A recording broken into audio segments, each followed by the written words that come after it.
ഖുർആനിലൂടെ അല്ലാഹു സുബ്ഹാനഹു വ തആല മനുഷ്യനെ ആദരിച്ചു എന്ന് പറഞ്ഞു. വലഖദ് കറംന ബനി ആദം, ആദം സന്തതികളെ മനുഷ്യരെ നാം ആദരിച്ചിരിക്കുന്നു എന്നാണ്.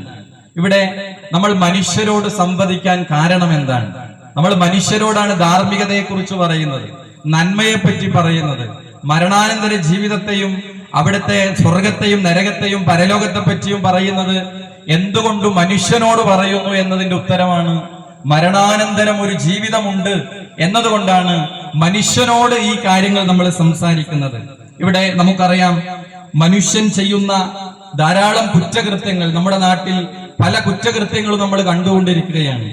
യഥാർത്ഥത്തിൽ മനുഷ്യൻ തന്നെ സൃഷ്ടിച്ച സൃഷ്ടാവായ ലോകത്തിന്റെ സൃഷ്ടാവിന്റെ നിയമങ്ങളെയും വിധിവിലക്കുകളെയും അനുസരിച്ചുകൊണ്ടാണ് മനുഷ്യൻ ജീവിതത്തെ മുന്നോട്ട് കൊണ്ടുപോവേണ്ടത്. എന്നാൽ മനുഷ്യൻ അത് മറന്നുപോവുകയും അവന് തോന്നിയതുപോലെ അവന്റെ ഇച്ഛകളെ പിൻപറ്റിക്കൊണ്ട് അവൻ മുന്നോട്ട് പോവുകയാണ്. ഇന്ന് ആധുനിക മനുഷ്യൻ ചെയ്യുന്ന കുറ്റകൃത്യങ്ങൾ, തിന്മകൾ പെരുകുകയാണ്. സോഷ്യൽ മീഡിയകളിലൂടെ, പത്രമാധ്യമങ്ങളിലൂടെ എത്രയെത്ര വാർത്തകളാണ് നമ്മളെ വേദനിപ്പിക്കുന്ന, എത്രയെത്ര കൊലപാതകങ്ങളാണ്, ലഹരിയുമായി ബന്ധപ്പെട്ട വാർത്തകളാണ് നമ്മൾ കേട്ടുകൊണ്ടിരിക്കുന്നത്. ഇവിടെ മനുഷ്യൻ എങ്ങനെ മുന്നോട്ട് പോകണമെന്ന് മനുഷ്യനെ സൃഷ്ടിച്ച മനുഷ്യന്റെ റബ്ബ് കൃത്യമായി ലോകത്തെ പഠിപ്പിച്ചിട്ടുണ്ട്. നമ്മളൊരു ഇലക്ട്രോണിക് ഉപകരണം വാങ്ങുമ്പോൾ അതെങ്ങനെ ഉപയോഗിക്കണമെന്നത് ആ കമ്പനിയാണ് നമുക്ക് പറഞ്ഞു തരുന്നത്. എന്നാൽ മനുഷ്യനെ പടച്ച, മനുഷ്യന്റെ ഹൃദയത്തിന്റെ ഉള്ളിലുള്ളത് അറിയുന്ന ആ മനുഷ്യന്റെ റബ്ബായ ലോകത്തിന്റെ സൃഷ്ടാവ് മനുഷ്യൻ എങ്ങനെയാണ് അവന്റെ ജീവിതം മുന്നോട്ട് കൊണ്ടുപോവേണ്ടത് എന്ന് കൃത്യമായി പഠിപ്പിച്ചു തന്നിട്ടുണ്ട്. അതാണ് വിശുദ്ധ ഖുർആനിലൂടെ ലോകത്തിന് അല്ലാഹു സുബ്ഹാനഹു വ തആല ലോകത്തിന്റെ പ്രവാചകനിലൂടെ ഈ സന്ദേശം വിശുദ്ധ ഖുർആനിലൂടെയും പ്രവാചകന്റെ അധ്യാപനങ്ങളിലൂടെയും നമ്മളെ പഠിപ്പിച്ചു എന്നുള്ളതാണ്. എന്നാൽ സഹോദരങ്ങളെ, മരണത്തിനു ശേഷമുള്ള ജീവിതത്തിലാണ് മനുഷ്യന് യഥാർത്ഥ മോക്ഷം ലഭിക്കണമെങ്കിൽ ദൈവത്തിന്റെ കൃത്യമായ നിയമങ്ങളും വിധിവിലക്കുകളും അനുസരിച്ച് മനുഷ്യൻ മുന്നോട്ട് പോകണം. മനുഷ്യ ജീവിതത്തിന് കൃത്യമായ ഒരു ലക്ഷ്യമുണ്ട് എന്നാണ് ലോകത്തിന്റെ സൃഷ്ടാവ് വിശുദ്ധ ഖുർആനിലൂടെ നമ്മളെ പഠിപ്പിക്കുന്നത്. വിശുദ്ധ ഖുർആനിലെ 23-ാം അധ്യായം സൂറത്തുൽ മുഅ്മിനൂനിലെ 115-ാമത്തെ ആയത്തിൽ മനുഷ്യനോട് അല്ലാഹു ചോദിക്കാണ്, അഫഹസിബതും അന്നമാ ഖലഖനാകും അബത, മനുഷ്യരെ നിങ്ങളെ വെറുതെ സൃഷ്ടിച്ചിരിക്കുകയാണെന്ന് നിങ്ങൾ വിചാരിക്കുകയാണോ? വഅന്നകും ഇലൈനാ ലാ തുർജഊൻ, നമ്മിലേക്ക് മടക്കപ്പെടുകയില്ല എന്നാണോ നിങ്ങൾ വിചാരിച്ചു വെച്ചിരിക്കുന്നത്? അപ്പോൾ നന്മ ചെയ്തവർക്ക് അവിടെ സ്വർഗമുണ്ട്, തിന്മ ചെയ്തവർക്ക് നരകമുണ്ട്. ആ രണ്ടാരൊരു ലക്ഷ്യത്തിലേക്ക് മനുഷ്യന്റെ സമാപനം, മരണത്തിനു ശേഷം അവൻ എത്തിച്ചേരും. അവിടെ സ്വർഗം ലഭിക്കണമെങ്കിൽ സൃഷ്ടാവിന്റെ വിധിവിലക്കുകൾ അനുസരിച്ച് മുന്നോട്ട് പോവേണ്ടതുണ്ട്. അപ്പോൾ മനുഷ്യൻ അവൻ നുരുമ്പിയ എല്ലുകളായതിനു ശേഷവും അവൻ രണ്ടാമത് ഉയർത്തെഴുന്നേൽപ്പിക്കപ്പെടുമെന്ന യാഥാർത്ഥ്യമാണ് ലോകത്ത് വിശുദ്ധ ഖുർആൻ മുന്നോട്ട് വെക്കുന്ന ഏറ്റവും ഉദാത്തമായ ആശയം. വിശുദ്ധ ഖുർആനിലെ സൂറത്തുൽ ഖിയാമയിലെ വചനങ്ങളിൽ അല്ലാഹു ചോദിക്കുന്നുണ്ട്, അയഹ്സബുൽ ഇൻസാനു അല്ലൻ നജ്മഅ ഇളാമ, മനുഷ്യൻ അവന്റെ എല്ലുകളെ ഒരുമിച്ച് കൂട്ടപ്പെടുകയില്ല എന്നാണോ അവൻ വിചാരിച്ചിരിക്കുന്നത്? എന്നിട്ട് അല്ലാഹു ഒരു തെളിവ് പറയാണ്, അലാ വലാ ബലാ ഖാദിരീന അലാ നുസവ്വിയ ബനാന, അവന്റെ വിരൽ തുമ്പുകളെ പോലും ശരിപ്പെടുത്താൻ കഴിവുള്ളവനായിരിക്കെ മനുഷ്യൻ അവന്റെ എല്ലുകൾ നുരുമ്പിയതിനു ശേഷം രണ്ടാമത് അവനെ മഹ്ശറിലേക്ക് കൊണ്ടുവരികയില്ല എന്നാണോ മനുഷ്യൻ വിചാരിക്കുന്നത്? എത്ര അത്ഭുതകരമാണ്! 1400 വർഷങ്ങൾക്ക് മുമ്പ് ലോകത്തിന്റെ പ്രവാചകനിലൂടെ ലോകം കേട്ട വചനങ്ങളിൽ പ്രവാചകൻ എങ്ങനെയാണ് കോടിക്കണക്കിന് മനുഷ്യരുടെ വിരൽ തുമ്പുകളിലെ അത്ഭുതത്തെ വിശുദ്ധ ഖുർആൻ കാലങ്ങൾക്ക് മുമ്പേ പറഞ്ഞു വെച്ചു. നമുക്കറിയാം, ഫിംഗർ പ്രിന്റ് എന്നത് നമ്മൾ ഇവിടെ ഇരിക്കുന്ന ഓരോരുത്തരുടെയും വിരലടയാളം വ്യത്യസ്തമാണ്. അതിനെ വ്യത്യസ്ത ഡിസൈനുകളിൽ കോടിക്കണക്കിന് മനുഷ്യരുടെ വിരൽ തുമ്പുകളെ ശരിപ്പെടുത്താൻ കഴിവുള്ളവന് മനുഷ്യൻ അവൻ നുരുമ്പിയ എല്ലുകളിൽ നിന്ന് വീണ്ടും അവനെ രണ്ടാമത് അവനെ ഉയർത്തെഴുന്നേൽപ്പിക്കാൻ കഴിവുള്ളവനാണ്. അതുകൊണ്ട് സഹോദരങ്ങളെ, നമ്മൾ പുതിയ കാലഘട്ടത്തിൽ മനുഷ്യനെ പറ്റി നമ്മൾ ചർച്ച ചെയ്യുമ്പോൾ, ധാർമ്മികതയെ പറ്റി നമ്മൾ പറയുമ്പോൾ, മനുഷ്യൻ ഏറെ വെല്ലുവിളികളിലൂടെയാണ് നമ്മൾ കടന്നു പോകുന്നത്. നമ്മൾ വളർന്നുകൊണ്ടിരിക്കുന്ന പുതിയ തലമുറ, വിദ്യാർത്ഥികൾ, യുവാക്കൾ, അവരുടെ അബദ്ധസഞ്ചാരത്തെ പറ്റി, തെറ്റായ അവരുടെ പ്രവർത്തനങ്ങളെ പറ്റിയും തെറ്റായ വഴിവിട്ട ജീവിതത്തെ പറ്റിയുമാണ് എല്ലാവരും സംസാരിച്ചു കൊണ്ടിരിക്കുന്നത് SSLC പരീക്ഷ കഴിഞ്ഞ് ആ കുട്ടികളെ പാരന്റ്സ് അവരുടെ ഗേറ്റിങ്കൽ കാത്തിരിക്കുകയാണ്. വല്ല പ്രയാസങ്ങളും അപകടങ്ങളും ഉണ്ടാകുമോ എന്ന് പേടിച്ച് അവസാനത്തെ പരീക്ഷ കഴിഞ്ഞ് കാറെടുത്ത് ബൈക്കെടുത്ത് അവരെ കൊണ്ടുപോകാൻ കാത്തിരിക്കുകയാണ്. അത്രയും വൃത്തികെട്ട, അതല്ലെങ്കിൽ അത്രയും ആഭാസകരമായ ഒരു പുതിയ കാലഘട്ടത്തിലൂടെ മനുഷ്യൻ കടന്നു പോകുമ്പോൾ അവിടെ നമ്മൾ എന്താണ് പരിഹാരത്തിന്റെ വഴി എന്ന് നമ്മൾ ആലോചിക്കേണ്ടതുണ്ട്. നമുക്കറിയാം, ഇവിടെ പലപ്പോഴും മക്കളെ പറ്റി, വിദ്യാർത്ഥികളെ പറ്റി, യുവാക്കളെ പറ്റി, അവരുടെ ലഹരിയെ പറ്റിയൊക്കെ നമ്മൾ പറയുമ്പോൾ പുതിയ ജനറേഷൻ അങ്ങനെയല്ലേ എന്ന് പറഞ്ഞ് നമുക്ക് ഒഴിവാകാൻ സാധിക്കുകയില്ല. നമ്മുടെ കൈകളിലേക്ക് ജനിച്ചു വീണ നമ്മുടെ മക്കൾ അവർ ശുദ്ധ പ്രകൃതിയിലായിരുന്നു, നിഷ്കളങ്കരായിരുന്നു. എന്നാൽ അവരുടെ ചുറ്റുപാടുകൾ, അവർ ജീവിച്ചു വളർന്നു വന്ന സാഹചര്യങ്ങൾ പലപ്പോഴും നന്മയുടെ വഴിയിൽ നിന്ന് തിന്മകളുടെ വഴികളിലേക്ക് അവർ മാറിപ്പോവുകയാണ്. അവരുടെ കൂട്ടുകെട്ടുകൾ, അവരുടെ ക്യാമ്പസുകളിലെ തിന്മകൾ, അപകടം നിറഞ്ഞ അവസ്ഥയിലൂടെ അവർ കടന്നു പോവുകയാണ്. അതുകൊണ്ട് നമ്മൾ കേൾക്കുന്ന വാർത്തകൾ ഏറെ നമ്മളെ പ്രയാസപ്പെടുത്തുന്നതാണ്. സ്വന്തം മാതാവിനെ തലക്കടിച്ചു കൊന്ന മകന്റെ വാർത്തകൾ നമ്മൾ കേൾക്കുന്നു. പിതാവിനെ വെട്ടിക്കൊലപ്പെടുത്തുന്ന മകന്റെ വാർത്തകൾ നമ്മൾ കേട്ടുകൊണ്ടിരിക്കുകയാണ്. സ്വന്തം കൂടെ ബെഞ്ചിലിരുന്ന് പഠിച്ച സഹപാഠിയെ തല്ലിക്കൊല്ലുന്ന അത്തരം വിദ്യാർത്ഥികളുടെ വാർത്തകൾ നമ്മൾ കേട്ടുകൊണ്ടിരിക്കുകയാണ്. അക്ഷരം പഠിപ്പിച്ച അധ്യാപകനെതിരെയാണ് കൊലവിളി ഉയർത്തുന്ന പുതിയ കാലഘട്ടത്തിലെ പുതിയ ജനറേഷനിലെ വിദ്യാർത്ഥി തലമുറയെ നമ്മൾ കണ്ടുകൊണ്ടിരിക്കുകയാണ്. ഇങ്ങനെ ധാരാളം പ്രശ്നങ്ങൾ നമ്മുടെ നാടനുഭവിക്കുന്ന, നമ്മുടെ കുടുംബം അനുഭവിക്കുന്ന ഒരുപാട് പ്രശ്നങ്ങൾ നമുക്കിവിടെ ചർച്ച ചെയ്യാനുണ്ട്. പക്ഷെ പലരും പ്രശ്നങ്ങൾ മാത്രമാണ് പറയുന്നത്. ഇങ്ങനെ പ്രശ്നങ്ങളുണ്ട്, എന്താണ് ചെയ്യുക? പലരും ആശങ്കപ്പെട്ടിരിക്കുകയാണ്. ഇവരെ എങ്ങനെയാണ് നന്മയുടെ വഴികളിലേക്ക് കൊണ്ടുപോവുക? ലഹരി ഉപയോഗിച്ച് മനുഷ്യനല്ലാതെ ആകുന്ന വൃത്തികെട്ട സംസ്കാരത്തിലേക്ക് മനുഷ്യൻ MDMA-യുടെ രാസലഹരിയുടെ പിന്നാലെ പോകുന്ന ഒരു പുതിയ തലമുറയെ നോക്കി നടുവീർപ്പെടുമ്പോൾ അവിടെ പരിഹാരത്തിന്റെ വഴിയാണ് യഥാർത്ഥത്തിൽ വിസ്ഡം ഇസ്ലാമിക് ഓർഗനൈസേഷൻ ഇത്തരം പ്രോഗ്രാമുകളിലൂടെ മുന്നോട്ട് വെക്കുന്നത്. എന്താണ് ലഹരി എന്നത്? അതിശക്തമായ നീരാളിപ്പിടുത്തം നമ്മുടെ ചുറ്റുമുണ്ട്. അതിന്റെ മാഫിയകൾ നമ്മുടെ കുട്ടികളൊന്ന് വിചാരിക്കുമ്പോൾ അവരുടെ കൈകളിലേക്ക് ലഹരി എത്തുകയാണ്. എന്നാൽ പ്രവാചകൻ ലോകത്തിനു മുമ്പ്, വർഷങ്ങൾക്ക് മുമ്പേ പ്രവാചകൻ പഠിപ്പിച്ചു, അൽ ഖംറു ഉമ്മുൽ ഖബായിസ്. നമ്മൾ നേരത്തെ പറഞ്ഞ കുറ്റകൃത്യങ്ങളുടെ അടിസ്ഥാന കാരണത്തെ പറ്റി നമ്മൾ അന്വേഷിച്ചു പോയാൽ ഈ കേൾക്കുന്ന വാർത്തകളുടെ അടിസ്ഥാന കാരണം എവിടെയാണ് എന്ന് പലപ്പോഴും അന്വേഷിച്ചു ചെല്ലുമ്പോൾ യഥാർത്ഥത്തിൽ വില്ലൻ അവൻ ഉപയോഗിച്ച ലഹരിയാണ്. എന്നാൽ ഇതിന്റെ പരിഹാരം എന്താണ്? വീടിനും നാടിനും വിളക്കാകേണ്ടവർ ആർക്കും ആവശ്യമില്ലാത്ത മനുഷ്യക്കോലങ്ങളായി മാറുമ്പോൾ ഇവിടെ അതിന്റെ പരിഹാരത്തിന്റെ വഴി എന്താണ് എന്നതാണ് സഹോദരങ്ങൾ നമ്മൾ ആലോചിക്കേണ്ടത്. ഇവിടെ മനുഷ്യന്റെ ജീവിതം നിർവചിക്കുന്നിടത്ത് മനുഷ്യർക്ക് തെറ്റുപറ്റിയിരിക്കുകയാണ്. ചിലർ പറയുന്നത് മനുഷ്യന്റെ ജീവിതം എന്ന് പറയുന്നത് മരണത്തോടെ അവസാനിക്കുമെന്നാണ്. അങ്ങനെ അവസാനിക്കുന്ന ജീവിതമാണെങ്കിൽ ചെറുപ്പക്കാർ പറയുന്നു 30 കൊല്ലമാണെങ്കിൽ ആ 30 കൊല്ലം അടിച്ചു പൊളിക്കാം, MDMA ഉപയോഗിക്കാം. എന്തിനാണ് പ്രായമേറിയ മാതാപിതാക്കളെ ഞാൻ എന്തിനു നോക്കണം?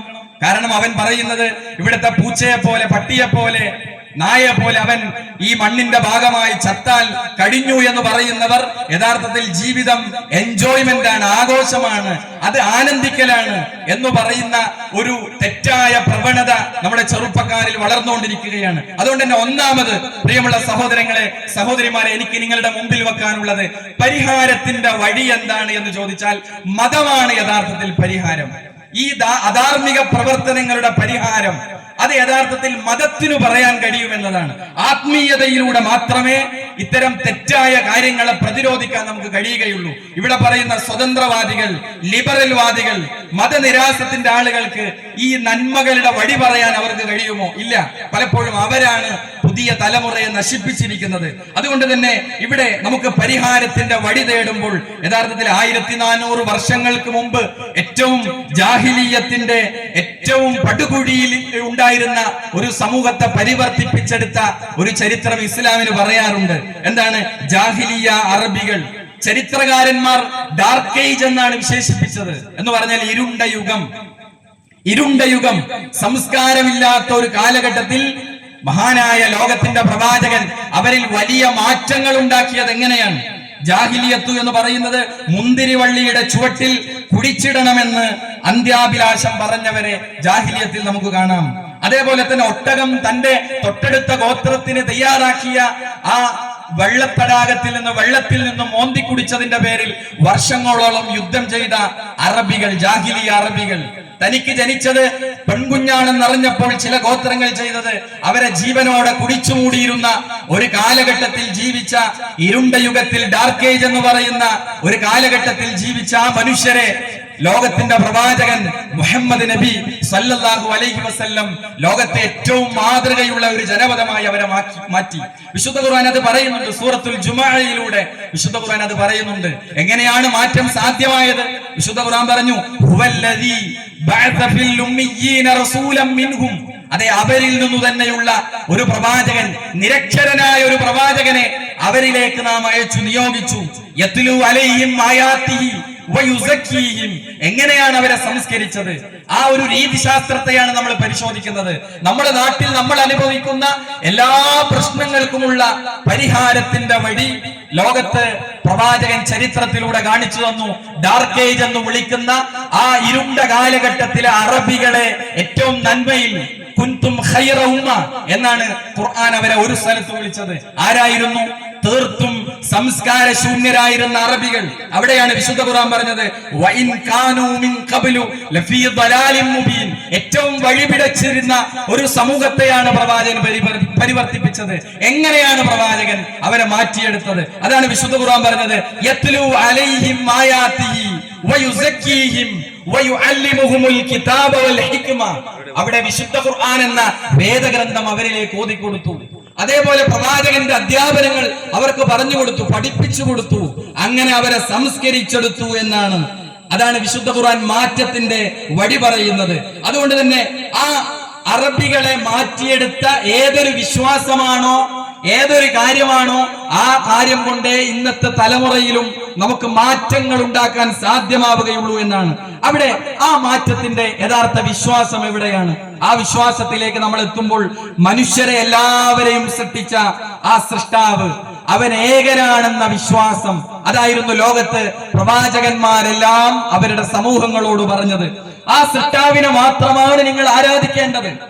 അതുകൊണ്ടാണ് പ്രവാചകന്റെ പ്രിയ പത്നി ആയിഷ റളിയല്ലാഹു അൻഹ പറയുന്നുണ്ട്, പ്രവാചകൻ ആദ്യം ഞങ്ങളിൽ വ്യത്യസ്ത തിന്മകൾ ഉണ്ടായിരുന്നു, വ്യഭിചരിച്ചവരുണ്ടായിരുന്നു, മദ്യപാനികൾ ഉണ്ടായിരുന്നു. പക്ഷെ മദ്യപിക്കരുതേ എന്നല്ല പ്രവാചകൻ ആദ്യം പറഞ്ഞത്, വ്യഭിചരിക്കരുതേ എന്നല്ല ആദ്യം പ്രവാചകൻ പറഞ്ഞത്.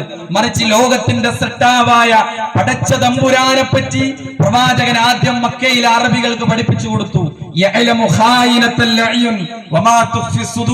നിങ്ങളുടെ കണ്ണിന്റെ കട്ടുനോട്ടം അറിയുന്ന ഒരു റഹ്മാനായ റബ്ബ് നിങ്ങളെ കാണുന്നുണ്ട്. നിങ്ങളുടെ ഹൃദയാന്തകാരങ്ങളിൽ ഒളിപ്പിച്ചു വെച്ച രഹസ്യങ്ങൾ അറിയുന്ന ഒരു സൃഷ്ടാവുണ്ട് എന്ന ആശയത്തെ അവർക്ക് പഠിപ്പിച്ചു കൊടുക്കുകയാണ്. ആ സൃഷ്ടാവിന് മുമ്പിൽ നിങ്ങൾ വഴിപ്പെടണം, അവനെ മാത്രമാണ് ആരാധിക്കേണ്ടത്. മരണാനന്തരം ഒരു ജീവിതമുണ്ട്, അവിടെ സ്വർഗനരകങ്ങളുണ്ട് എന്ന് പഠിപ്പിച്ചുകൊണ്ടായിരുന്നു പ്രവാചകൻ ജാഹിലിയ അറബികളെ മാറ്റിയെടുത്തത്. അതുകൊണ്ട് സഹോദരങ്ങളെ, ഈ വിശ്വാസമാണ്, ഈ ഉജ്ജ്വലമായ ആദർശമാണ് വിശുദ്ധ ഖുർആൻ എല്ലായിടത്തും പറയുന്നത്. നമ്മൾ വിശുദ്ധ ഖുർആൻ എടുത്തു നോക്കിയാൽ എന്റെ ശബ്ദം കേൾക്കുന്ന മുസ്ലിങ്ങളുണ്ട്, മുസ്ലിങ്ങൾ അല്ലാത്തവരുണ്ട്. യഥാർത്ഥത്തിൽ വിശുദ്ധ ഖുർആൻ സംസാരിക്കുന്നത് ആരോടാണ്? യാ യുഹന്നാസ്, മുസ്ലിമീങ്ങളെ എന്നല്ല വിളിച്ചത്. എല്ലാവരെയും, മതമുള്ളവനെയും മതമില്ലാത്തവരെയും, ക്രൈസ്തവനെയും ഹൈന്ദവനെയും ജൈനനെയും ബുദ്ധനെയും എല്ലാവരെയും ഒന്നിച്ചു വിളിച്ച ആ പ്രയോഗം എത്ര സുന്ദരമാണ്. യാ യുഹന്നാസ്, 2-ാം അധ്യായം സൂറത്തുൽ ബഖറയിലെ 21-ാമത്തെ വചനമാണ്. എന്നിട്ട് ഖുർആൻ പറഞ്ഞത് എന്താണ്? യാ യുഹന്നാസ് ഉബ്ദു റബ്ബകുമുല്ലദീ ഖലഖകും. നിങ്ങളെ സൃഷ്ടിച്ചവനായ നിങ്ങളുടെ റബ്ബിനെ, സൃഷ്ടാവിനെ, രക്ഷിതാവിനെ നിങ്ങൾ ആരാധിക്കണം. വല്ലദീന മിൻ ഖബ്ലിക്കും, നിങ്ങൾക്ക് മുമ്പുള്ളവനെ സൃഷ്ടിച്ചവൻ. അപ്പോൾ നമ്മൾ നാട്ടിൽ ആരാധിക്കപ്പെടുന്നവർ മുഹമ്മദ് നബിയെ അല്ല ആരാധിക്കേണ്ടത്, യേശു ക്രിസ്തുവിനെ അല്ല ആരാധിക്കേണ്ടത്, ആൾ ദൈവങ്ങളെ അല്ല ആരാധിക്കേണ്ടത്. ഈ ആരാധിക്കപ്പെടുന്നവർക്ക് മുമ്പ് സൂര്യൻ ഉദിച്ചിട്ടുണ്ട്, സൂര്യൻ അസ്തമിച്ചിട്ടുണ്ട്. ഇവർക്ക് മുമ്പും സമൃദ്ധമായ മഴ പെയ്തിട്ടുണ്ട്. എന്നാൽ ഈ സംവിധാനങ്ങളെ എല്ലാം ആ കൺട്രോൾ ചെയ്ത ലോകത്തിന്റെ സൃഷ്ടാവായ അല്ലാഹുവിനെയാണ് നിങ്ങൾ ആരാധിക്കേണ്ടത്. എന്നിട്ട് അവന്റെ കഴിവുകൾ പറഞ്ഞു, അല്ലദീ ജഅല ലക്കുമുൽ അർള ഫിറാശ, അവൻ നിങ്ങൾക്ക് ഭൂമിയെ വിരിപ്പാക്കി നൽകിയില്ലേ, വസ്സമാഅ ബിനാഅൻ, മേലെ ആകാശം മേൽപ്പുരയാക്കി തന്നില്ലേ, വഅൻസല മിനസ് സമായി മാഅൻ, ആകാശത്തു നിന്ന് സമൃദ്ധമായ വെള്ളത്തെ, മഴയെ നിങ്ങൾക്ക് ഇറക്കി തന്നില്ലേ, ഫഅഖ്റജ ബിഹി മിനസ് സമറാത്തി റിസ്ഖൻ ലക്കും, നിങ്ങൾക്ക് ഫലഭൂഷ്ടമായ നല്ല ഫലവർഗങ്ങളെ അതിലൂടെ നിങ്ങൾക്ക് ഉൽപ്പാദിപ്പിച്ചു തന്നില്ലേ? എന്നിട്ട് അള്ളാഹു മനുഷ്യനോട് ചോദിച്ചത്, ലോകത്തിന്റെ സെറ്റാബ് മനുഷ്യനോട് ചോദിച്ചത് ലോകത്തിന്റെ സെറ്റാബിന് നിങ്ങൾ സമന്മാരെ ഉണ്ടാക്കരുത്. നിങ്ങൾ അറിഞ്ഞുകൊണ്ടു തന്നെ. ഇവിടെ നമ്മൾ മനസ്സിലാക്കേണ്ടത് മുസ്ലിങ്ങളുടെ ദൈവം എന്നല്ല, മുസ്ലിങ്ങളെ സൃഷ്ടിച്ചവനെന്നല്ല, ലോകത്തുള്ള മുഴുവൻ മനുഷ്യരെയും സൃഷ്ടിച്ച, മുസ്ലിമിനെയും ഹിന്ദുവിനെയും ക്രൈസ്തവനെയും മതമുള്ളവനെയും ഇല്ലാത്തവനെയും സൃഷ്ടിച്ചവനായ പ്രപഞ്ച സൃഷ്ടാവിനെ മാത്രം ആരാധിക്കണമെന്നതാണ് ഇസ്ലാം ലോകത്തോട് മനുഷ്യരോട് പറയുന്നത്. മുഹമ്മദ് നബിയെ ആരാധിക്കുന്നവൻ, ദുആ ചെയ്യുന്നവൻ സല്ലല്ലാഹു അലൈഹി വസല്ലം ഇസ്ലാമിൽ യാതൊരു സ്ഥാനമില്ല. എന്നാൽ ലോകത്തിന്റെ അവസാനത്തെ പ്രവാചകനാണ് പ്രോഫറ്റ് മുഹമ്മദ് സല്ലല്ലാഹു അലൈഹി വസല്ലം. എന്നാൽ ആ പ്രവാചകനെ പ്രവാചകനെ എന്റെ രോഗം മാറ്റണേ, അതല്ലെങ്കിൽ പ്രവാചകരെ എനിക്കൊരു കുട്ടിയെ തരണേ എന്ന് പ്രാർത്ഥിക്കുന്നത് പോലും അവൻ ഇസ്ലാമിൽ നിന്ന് പുറത്താകുന്ന ഒരു പ്രവർത്തനമാണെന്നാണ് ഇസ്ലാം പഠിപ്പിക്കുന്നത്. അതുകൊണ്ട് തന്നെ മുഹമ്മദ് നബിയെ, ഈസാ അലൈഹിസ്സലാമയെ, അവർക്ക് മുമ്പുള്ളവരെ എല്ലാവരെയും സൃഷ്ടിച്ച മനുഷ്യന്റെ കണ്ടനാടിയേക്കാൾ അടുത്തവനായ നഹ്നു അഖറബു ഇലൈഹി മിൻ ഹബ്ലിൽ വരീദ്, മനുഷ്യന്റെ കണ്ടനാടിയേക്കാൾ അടുത്തവനായ ആ സൃഷ്ടാവിനെ നിങ്ങൾ ആരാധിക്കണം. ഇവിടെ എന്റെ ശബ്ദം കേൾക്കുന്നവർ, ഇസ്ലാം എന്നത് അത് മുസ്ലിങ്ങളുടെ ഒരു മതമാണോ? ആ പേര് സൂചിപ്പിക്കുന്നത് പോലെ അതൊരു വ്യക്തിയുടെ പേരല്ല, അതൊരു പ്രദേശത്തിന്റെ പേരല്ല, അതൊരു രാജ്യത്തിന്റെ പേരല്ല, അതൊരു വർഗത്തിന്റെ പേരല്ല. മുഹമ്മദ് നബി സല്ലല്ലാഹു അലൈഹി വസല്ലം, പ്രിയമുള്ള സഹോദരങ്ങളെ, സഹോദരിമാരെ, എന്റെ ശബ്ദം കേൾക്കുന്നവരെ, മുഹമ്മദ് നബി സല്ലല്ലാഹു അലൈഹി വസല്ലം ഉണ്ടാക്കിയ മതമല്ല ഇസ്ലാം. ലോകത്തിന്റെ സൃഷ്ടാവിൽ നിന്ന് അവതീർണമായ മതമാണ്. അതിന്റെ അർത്ഥം തന്നെ എന്താണ്? സിൽമ് എന്ന പദത്തിൽ നിന്നാണ് ഇസ്ലാം എന്നത് രൂപപ്പെട്ടത്. സമാധാനം എന്നാണ് അർത്ഥം, സമർപ്പണം എന്നാണ് അർത്ഥം. ലോകത്തിന്റെ സൃഷ്ടാവിന് മുമ്പിൽ എല്ലാം സമർപ്പിക്കുക, എല്ലാം കീഴൊതുങ്ങുക, അവന്റെ വിധിവിലക്കുകൾക്ക് മുമ്പിൽ എല്ലാം കീഴൊതുങ്ങുക, സമർപ്പണം എന്ന അർത്ഥം വരുന്ന ഇസ്ലാം എന്ന മതം അത് എല്ലാവരുടെയും മതമാണെന്നാണ് ഇസ്ലാം പഠിപ്പിക്കുന്നത്. അതേപോലെ സഹോദരങ്ങളെ, മുഹമ്മദ് നബി സല്ലല്ലാഹു അലൈഹി വസല്ലം എന്നത് മുസ്ലിമീങ്ങളുടെ മാത്രം പ്രവാചകനാണോ? അല്ല. വിശുദ്ധ ഖുർആൻ പറഞ്ഞ എന്താണ്? കാഫത്തൽ ലിന്നാസ് എന്നാണ്, മനുഷ്യരുടെ മുഴുവൻ പ്രവാചകനാണ്. യാ യുഹന്നാസ് ഇന്നി റസൂലുള്ളാഹി ഇലൈക്കും ജമീഅ. ലോകത്തോട് പ്രവാചകൻ പറഞ്ഞ എന്താണ്? മുസ്ലിങ്ങളുടെ പ്രവാചകൻ എന്നാണോ? ലോകത്തെ ഇവിടെയുള്ള ഹിന്ദുവിന്റെ ക്രിസ്തുവിന്റെ എല്ലാവരുടെയും പ്രവാചകനാണ് ലോകത്തിന്റെ പ്രവാചകൻ മുഹമ്മദ് നബി സല്ലല്ലാഹു അലൈഹി വസല്ലം. ആ പ്രവാചകനെ അവതരിപ്പിക്കപ്പെട്ട വേദഗ്രന്ഥമാണ് യഥാർത്ഥത്തിൽ വിശുദ്ധ ഖുർആൻ എന്ന് പറയുന്നത്. ആ വിശുദ്ധ ഖുർആൻ ഏതെങ്കിലും ഒരു കാലഘട്ടത്തിലേക്കാണോ? അല്ല, എല്ലാ കാലഘട്ടത്തിലേക്കും ഉള്ള ആ പ്രവാചകനിലൂടെ അള്ളാഹു അവതരിപ്പിച്ച ആ വിശുദ്ധ ഖുർആനാണ് യഥാർത്ഥത്തിൽ നമ്മുടെ കാറ്റലോഗ് എന്ന് പറയുന്നത്.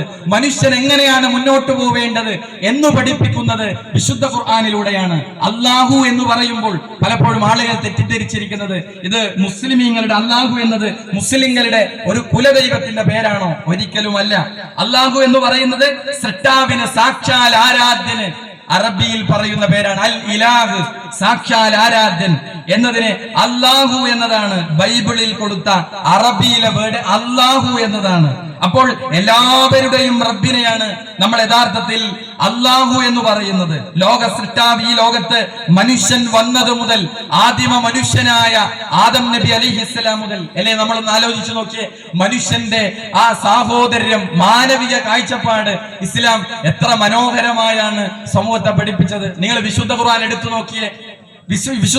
നോക്കിയേ, ജാതിയുടെ പേരിൽ അല്ലെ, ജാതീയതയുടെ പേരിൽ കൊല്ലപ്പെടുന്നതും ആത്മഹത്യ ചെയ്യപ്പെടുന്ന വാർത്തകൾ നമ്മുടെ പരിസരങ്ങളിൽ നിന്ന് കേട്ടുകൊണ്ടിരിക്കുകയാണ്. എന്നാൽ വിശുദ്ധ ഖുർആൻ ഒരു ജാതീയതയും ഒരു വംശീയതയും പഠിപ്പിച്ചിട്ടില്ല. ഒരാളുടെ കുടുംബത്തിന്റെ പേരിൽ, നിറത്തിന്റെ പേരിൽ, ഒരാളുടെ വംശത്തിന്റെ പേരിൽ, ഒരാളുടെ നാടിന്റെ പേരിൽ, നിറത്തിന്റെ പേരിൽ, ഭാഷയുടെ പേരിൽ ഒന്നും മനുഷ്യനെ വേർതിരിക്കാത്ത ഏറെ മഹനീയമായ ഒരു മതമാണ് സഹോദരങ്ങളെ ഇസ്ലാം. നിങ്ങൾക്കറിയുമോ, സൂറത്തുൽ ഹുജറാത്തിലെ ഒരു വചനം, അറഫ പ്രസംഗത്തിൽ ലോകത്തിന്റെ പ്രവാചകൻ ഓതിയ ഒരു ആയത്തുണ്ട്. യാ അയ്യുഹന്നാസ്, ഓ മനുഷ്യരെ, ഇന്ന റബ്ബക്കും വാഹിദ്, നിങ്ങളുടെ റബ്ബ് ഏകനാണ്. എന്നിട്ട് പറഞ്ഞത് അറബിക്ക് അനറബിയേക്കാൾ മഹത്വമില്ല, അനറബിക്ക് അറബിയേക്കാൾ ഒരു മഹത്വവുമില്ല, വെളുത്തവന് കറുത്തവനെക്കാളും കറുത്തവന് വെളുത്തവനെക്കാളും യാതൊരു മഹത്വവുമില്ല. എന്നിട്ട് പ്രവാചകൻ പറഞ്ഞു, ഇല്ലാ ബിത്തഖ്വ, ലോകത്തിന്റെ സൃഷ്ടാവിന്റെ മുമ്പിൽ ആരാണോ സമർപ്പിക്കുന്നത്, കീഴൊതുങ്ങുന്നത്, അവനല്ലാതെ മറ്റൊരാൾക്കും ഒരു ഫളലുമില്ല, ഒരു ശ്രേഷ്ഠതയുമില്ല എന്നാണ് പ്രവാചകൻ ലോകത്തോട് പഠിപ്പിക്കുന്നത്. എന്താണ് ജാതീയത എന്ന് പറഞ്ഞാൽ? ഇസ്ലാം പറയുന്നത് ജാതീയത എന്ന് പറയുന്നത് യഥാർത്ഥത്തിൽ എന്താണ്? മനുഷ്യൻ അവൻ ജനിച്ച കുലത്തിന്റെ പേരിൽ, കുടുംബത്തിന്റെ പേരിൽ, തൊഴിലിന്റെ പേരിൽ അവനെ തരംതിരിക്കുകയും ചിലരെ ഉന്നതരും താഴ്ന്നവരുമാക്കുന്ന, വേർതിരിക്കുന്ന അവസ്ഥകളെയാണ് ഇസ്ലാം ഇതിന്റെ പേരിൽ ഒരാളെയും മാറ്റി നിർത്തിയില്ല എന്നുള്ളതാണ് ലോകത്തോട് പറയുന്ന. മനുഷ്യരെല്ലാം ഒന്നാണെന്ന സൂറത്തുൽ ഹുജറാത്തിലൂടെ വിശുദ്ധ ഖുർആൻ ലോകത്തോട് പറഞ്ഞെന്താണ്? യാ അയ്യുഹന്നാസ്, യാ അയ്യുഹന്നാസ്, ഓ മനുഷ്യരെ എന്ന് വിളിച്ചുകൊണ്ട് ഖുർആൻ പറഞ്ഞെന്താണ്? വളരെ ശ്രദ്ധിക്കേണ്ട ഒരു വചനമാണ്. ഇന്നാ ഖലഖ്നാകും മിൻ ദക്കരിൻ വ ഉൻസ, നിങ്ങളെ എല്ലാം ഒരു ആണിൽ നിന്നും പെണ്ണിൽ നിന്നുമാണ് ഞാൻ സൃഷ്ടിച്ചത്. അപ്പോൾ നമ്മളെല്ലാം ഒരു മാതാവിന്റെ, ഒരു പിതാവിന്റെ മക്കളാണെന്ന ആശയം എത്ര മനോഹരമായ ആശയമാണ് അല്ലെ? ഏതു മതങ്ങളിൽ, ഏതു രാഷ്ട്രീയ പാർട്ടികളിൽ, ഏതു ദർശനങ്ങളിൽ വിശ്വസിക്കുമ്പോഴും നമ്മളെല്ലാം ഒരു അച്ഛന്റെ, അമ്മയുടെ മക്കളാണെന്ന വിശുദ്ധ ഖുർആൻ മുന്നോട്ട് വെച്ച എത്ര മഹനീയമായ, മാനവികമായ ആശയമാണ്. ഇന്നാ ഖലഖ്നാകും മിൻ ദക്കരിൻ വ ഉൻസ, ഒരാണിൽ നിന്നും പെണ്ണിൽ നിന്നുമാണ് മനുഷ്യരെ നിങ്ങളെ നാം സൃഷ്ടിച്ചിരിക്കുന്നത് എന്നാണ്.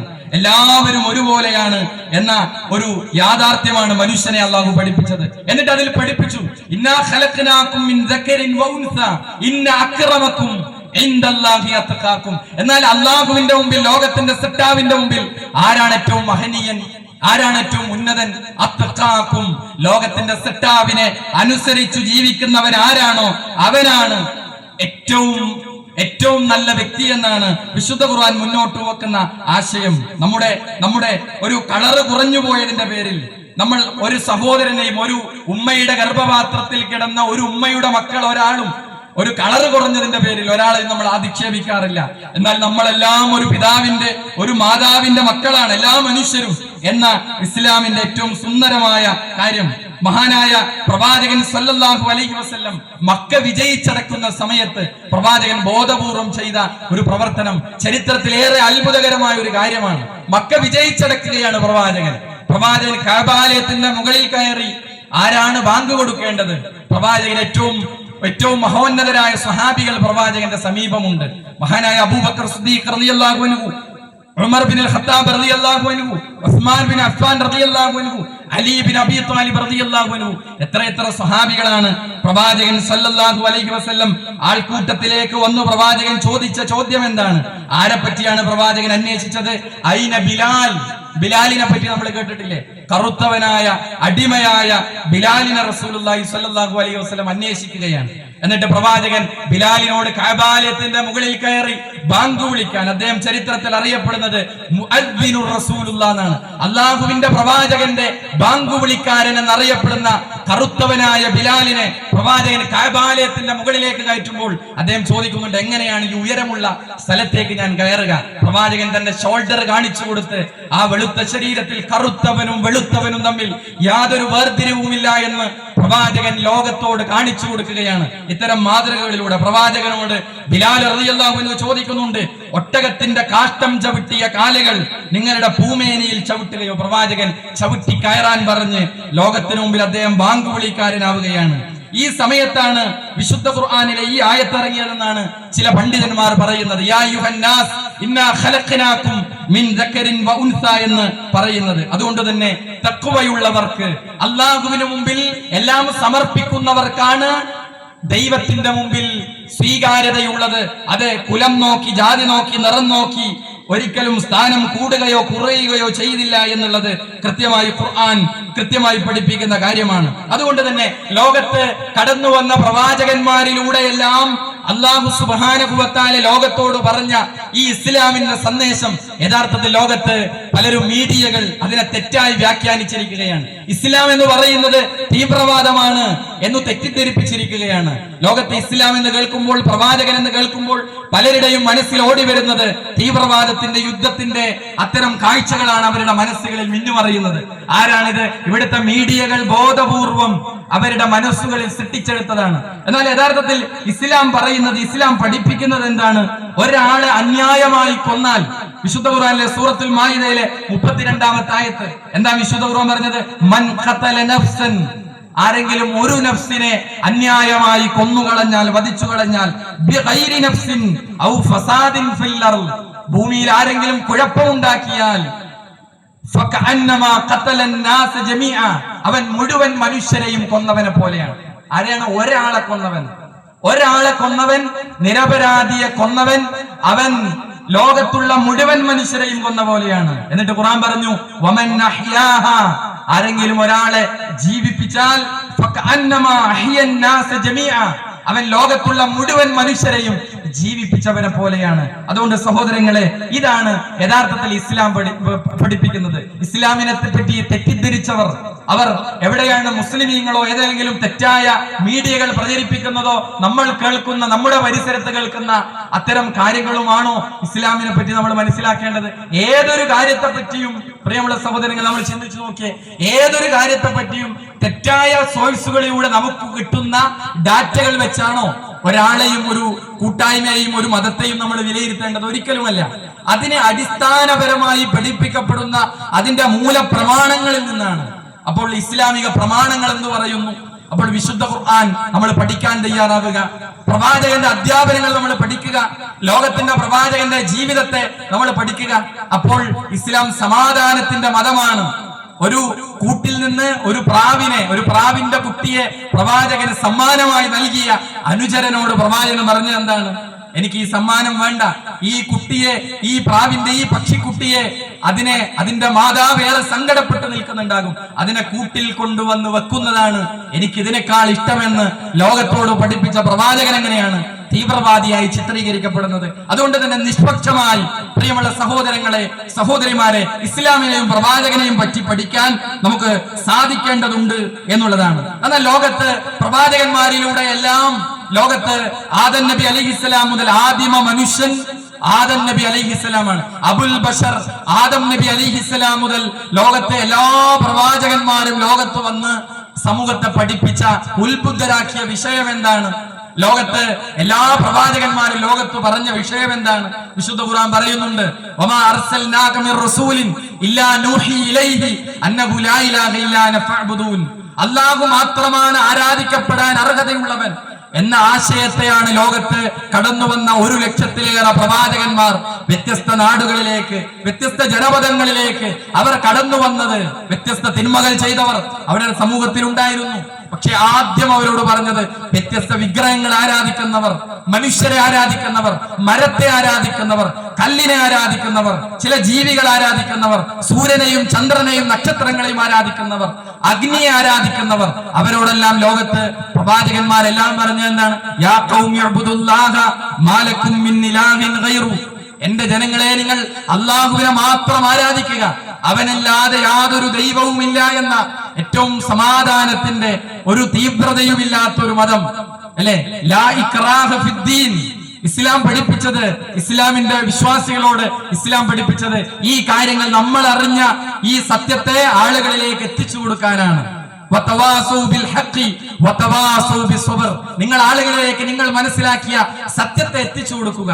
അവിടെ ഇല്ലൽ ബലാഗ്, എത്തിക്കൽ മാത്രമാണ് നിങ്ങളുടെ ബാധ്യത എന്ന് പറയുന്നത്. ഇതാണ് പ്രവാചകന്മാരോടെല്ലാം ലോകത്തിന്റെ സെറ്റാവ് പറഞ്ഞത്. എന്നാൽ അവിടെ എവിടെയും നിർബന്ധിക്കലില്ല, അതല്ലെങ്കിൽ വാഗ്ദാനങ്ങൾ നൽകലില്ല. ഒരാൾക്ക് പറഞ്ഞു കൊടുക്കുക, ഇതാണ് ഇസ്ലാമിന്റെ ശരിയായ വഴി, ഇതാണ് പ്രവാചകന്മാരുടെ വഴി, ഇതാണ് സത്യത്തിന്റെ വഴി എന്ന് ആളുകൾക്ക്, ജനങ്ങൾക്ക് വിശദീകരിച്ചു കൊടുക്കുക. അതിന്റെ ഒരു എളിയ ശ്രമമാണ് യഥാർത്ഥത്തിൽ കണ്ണവത്ത് ഈ മൈതാനത്ത് നടന്നുകൊണ്ടിരിക്കുന്നത്. എന്നാൽ അവിടെ നിർബന്ധിക്കലില്ല, ലാ ഇക്റാഹ ഫിദ്ദീൻ, അവിടെ ദീനിൽ ഒരിക്കലും ബലാത്കാരമില്ല എന്ന് ലോകത്തെ പഠിപ്പിച്ച ഏറ്റവും ഉദാത്തമായ ഒരു വിശ്വാസം. അവിടെ ലോകത്ത് കടന്നു വന്ന പ്രവാചകന്മാരെല്ലാം യഥാർത്ഥത്തിൽ ക്ഷണിച്ചത് അള്ളാഹുവിന്റെ ആ സന്മാർഗത്തിലേക്ക്, ഇസ്ലാമിന്റെ യഥാർത്ഥ വഴിയിലേക്കാണ്.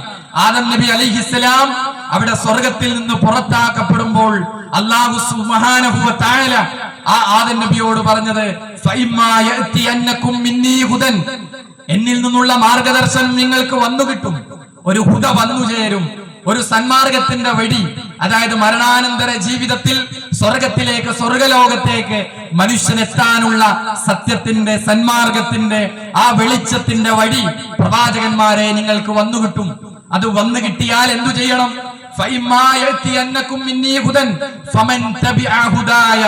ആ സന്മാർഗത്തെ ആരാണോ ഫോളോ ചെയ്യുന്നത്, അതിനാരാണോ പിന്തുടരുന്നത്, അത് ആരാണോ ജീവിതത്തിൽ കൊണ്ടുവരുന്നത്, ഫലാ ഖൗഫുൻ അലൈഹിം വലാ ഹും യഹ്സനൂൻ, അവർക്ക് പേടിക്കേണ്ടതില്ല, ഭയപ്പെടേണ്ടതില്ല, അവർക്ക് ദുഃഖിക്കേണ്ടി വരികയില്ല, അവർക്ക് സമാധാനത്തോടെ സ്വർഗത്തിന്റെ വഴികളിലേക്ക്, സമാധാനത്തിന്റെ നിത്യസുഖങ്ങളുടെ ലോകമായ സ്വർഗത്തിലേക്ക് ഉദ്ഖുലൂഹ, നിങ്ങൾക്ക് സമാധാനത്തോടെ പ്രവേശിക്കാമെന്ന് പറഞ്ഞ് അത്തരം ആളുകൾക്ക് സ്വർഗത്തിലേക്ക് അവർക്ക് കടന്നു കയറാമെന്നതാണ്.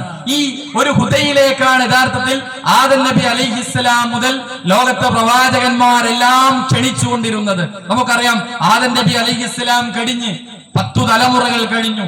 മഹാനായ നൂഹ് നബി അലൈഹിസ്സലാം വരെയുള്ള വ്യത്യസ്ത ജനപദങ്ങൾ 10 തലമുറകൾ ലോകത്ത് കടന്നുപോയി. അവരൊന്നും ഏകദൈവാരാധന